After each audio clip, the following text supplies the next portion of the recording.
Siapakah Sabdo Palon menurut budaya Jawa? Sabdo Palon atau Sabdo Palon Naya Genggong, atau ada juga yang mengatakan Sabdo Palon dan Naya Genggong, adalah tokoh dalam cerita Darmo Gandul dan Gatolco. Ada juga yang mengatakan Sabdo Palon muncul dalam cerita Syaikh Subakir membasmi setan di tanah Jawa, yang melawan penyebaran Islam. Saya akan mulai dari versi Gatoloco dan Darmo Gandul terlebih dahulu karena versi ini lebih populer. Dalam Gatoloco dan Darmo Gandul diceritakan Raden Fatah durhaka pada ayahandanya yaitu Prabu Brawijaya Kertabumi karena dihasut Sunan Giri dan Sunan Bonang. Raden Fatah sudah menjadi muslim sedangkan ayahnya masih menganut Hindu Buddha. Dalam versi ini Prabu Brawijaya Kertabumi kalah dan berencana melarikan diri ke Bali. Di Bali masih banyak pendukung Prabu Brawijaya. Namun Prabu Brawijaya dicegah oleh Sunan Kalijaga dan masuk Islam.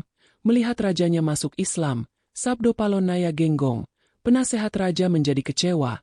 Ia membuka jati dirinya sebagai Dahyang Tanah Jawa. Dahyang adalah semacam roh pelindung dalam kepercayaan Jawa. Bagi umat Islam sama dengan jin. Sabdo Palon yang kecewa mengatakan akan datang ke Tanah Jawa 500 tahun lagi dan ketika Sabdo Palon datang ia akan membenahi tatanan yang sudah rusak. Versi yang tidak begitu populer adalah ia merupakan Raja Jin Tanah Jawa yang menghalang-halangi orang Jawa memeluk agama Islam. Versi ini memiliki setting waktu lebih tua dari versi yang populer. Setting waktu di versi yang populer adalah di akhir masa Majapahit, sedangkan versi ini berlatar awal kedatangan mubalik Islam di Pulau Jawa. Syaikh Subakir adalah wali dari Persia yang memiliki keahlian melawan jin. Jin-jin Tanah Jawa selalu mengganggu dakwah para wali. Syaikh Subakir datang ke gunung Tidar di Magelang untuk melawan para jin.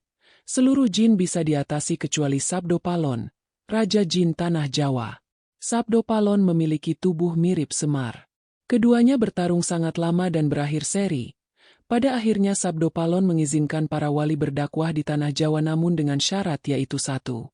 Orang Jawa jangan diubah menjadi orang Arab atau orang Persia. Dua, budaya Jawa harus tetap dipelihara. Agama Islam tetapi kulit luarnya Jawa. Tiga, pemimpin Tanah Jawa bukan Arab atau Persia tapi minimal berdarah campuran Jawa. Sabdo Palon yang dibicarakan akhir-akhir ini merujuk pada Sabdo Palon di cerita pertama, cerita yang lebih populer atau versi Darmo Gandul dan Gatoloco. Kedatangan Sabdo Palon diyakini oleh sebagian penganut kepercayaan asli Jawa atau Kejawen. Tidak semua penganut Kejawen percaya Sabdo Palon. Sebenarnya ramalan Sabdo Palon adalah narasi yang dibuat oleh pihak yang kalah, yaitu pihak yang kalah melawan kerajaan Demak. Di Persia ada mitos Shah Fahram. Shah Fahram adalah raja Majusi Persia di India yang akan mengalahkan orang Arab di Persia. Saya menganggap keberadaan Sabda Palon tidak jauh berbeda dari kisah Shah Fahram di Iran ini.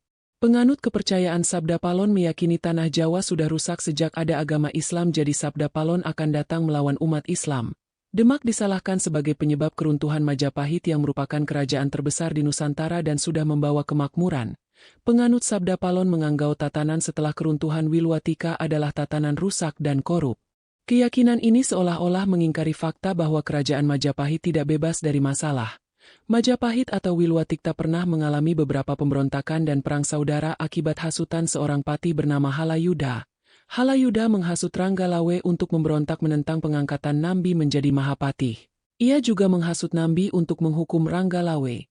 Hingga akhirnya terjadi pertempuran di Sungai Tambak Beras yang membuat Ranggalawe dan Kebo Anabarang sama-sama gugur di Sungai Tambak Beras. Ranggalawe tewas dibunuh Kebo Anabrang sedangkan Kebo Anabrang tewas dibunuh Lembu Sora paman Ranggalawe. Baik Ranggalawe ataupun Kebo Anabrang adalah dua jenderal Majapahit yang sudah banyak berjasa. Setelah itu masih ada lagi kejadian memilukan seperti pemberontakan Lembu Sora, paman Ranggalawe. Halayuda juga bersalah di balik kematian Lembu Sora.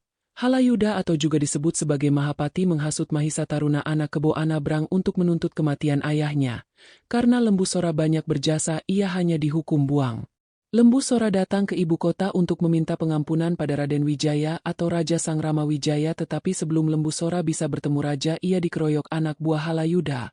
Halayuda kemudian melapor kepada Raden Wijaya bahwa Lembu Sora datang untuk membuat onar. Halayuda kemudian mengadu domba Nambi dengan Jaya Negara, anak Raden Wijaya atau juga dikenal sebagai Kalagemet. Ketika orang tua Patih Nambi meninggal, Nambi pergi ke Lamajang, sekarang Lumajang, tempat tinggal orang tuanya. Halayuda memfitnah Nambi tidak mau pulang ke ibu kota karena menyiapkan pemberontakan di Lamajang. Akibatnya Patih Nambi gugur dalam keadaan difitnah dan Halayuda mendapat posisi Mahapatih menggantikan Nambi. Kekajahatan Halayuda Naru terbongkar setelah pemberontakan Rakuti. Halayuda dibunuh dengan cara dicincang seperti babi hutan. Saya tidak mau menghina yang percaya kedatangan Sabdo Palon, tapi saya punya sebuah pertanyaan. Para penganut Sabda Palon meyakini tatanan setelah Majapahit bobrok dan rusak dan Raja Binaan Sabda Palon akan memperbaiki tanah Jawa. Jika Sabda Palon sebelum Majapahit hancur adalah pembimbing para Raja Jawa, di manakah Sabda ketika Halayuda menghasut Ranggalawe, memfitnah Sora dan Nambi? Bukankah Sabda Palon itu sakti? Punya ilmu Werusak Durung Winarah, melihat masa depan.